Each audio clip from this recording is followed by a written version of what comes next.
اشرف غني د غریبانو لپاره څه کول غواړي او چا څنګه ولې له طالبانو پروژه کې اوربند غوښتنه وکړه او طالبانو بیا څه ویلي دي دا ټول په دې ویډیو کې وګورئ خو ویډیو ضرور تر پایه وګورئ.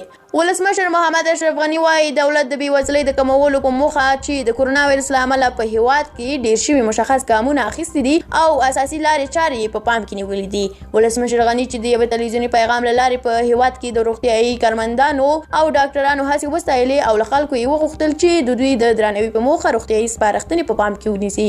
ولسمشر زیاتوي چې کرونا وایرس دوی له پیل نه جدي نیولی و نو ځکه د نورو هیوادونو په پرتله په هیواد کې له دې امله د مړینې کچه ټیټه ده. ولسمشر وړاندې وایي چې د خلکو د بیکارۍ او بېوزلۍ سره د مرستې په موخه تدابیر په پام کې لري چې ژر به عملي او پیل شي.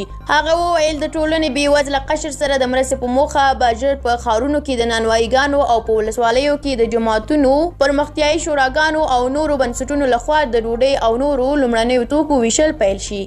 د افغانستان د حج اوقاف وزارت د جګړې له ښکېلو لورو وغوښتل چې د کرونا وایرس پر وړاندې د مبارزې لپاره د پروژه کې اوربند وکړي. د حج اوقاف وزارت سرپرست عبدالحکیم منیب د عامې روغتیا له وزیر فیروز الدین فیروز سره نن په کابل کې په یوه خبري ناسته کې وویل چې د افغانستان حکومت او وسلوال طالبان باید په پروژه کې اوربند وکړي. د حج اوقاف وزیر وویل حکومت او طالبان باید د کرونا وایرس پر وړاندې د مبارزې په موخه اوربند وکړي او که نور نشي کولی حتی پروژه کې خو دا کار وکړي. تر دې مخکې ولسمشر هم له طالبانو د اوربند غوښتنه کړې وه خو طالبانو دا غوښتنه رد کړې وه. د ملګرو ملتونو عمومي منشي هم د افغانستان په ګډون په ټولې نړۍ کې د جګړې په ښکېلو غاړو غږ کړی و چې جګړه دې ودروي او د کرونا سره دې ګډه مبارزه وکړي.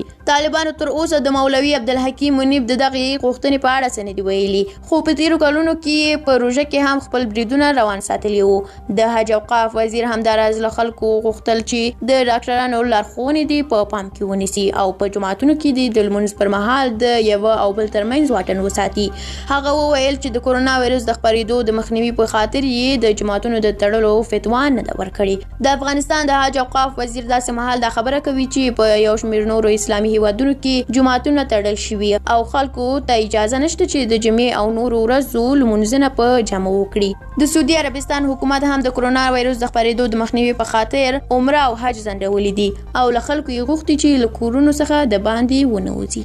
درنو لیدونکو مننه چې ویډیو تر پایه ولیدله. که د اشرف غني په اړه کوم نظر لرئ او یا هم د حج اوقاف وزیر په اړه کوم نظر لرئ زموږ سره شریک کړئ او د داسې ویډیوګانو د لیدلو لپاره زموږ یوټیوب چینل سبسکرایب کول درنه هیر نشي. تر بلې ویډیو په لوی الله مو سپارم. الله مو مل شه.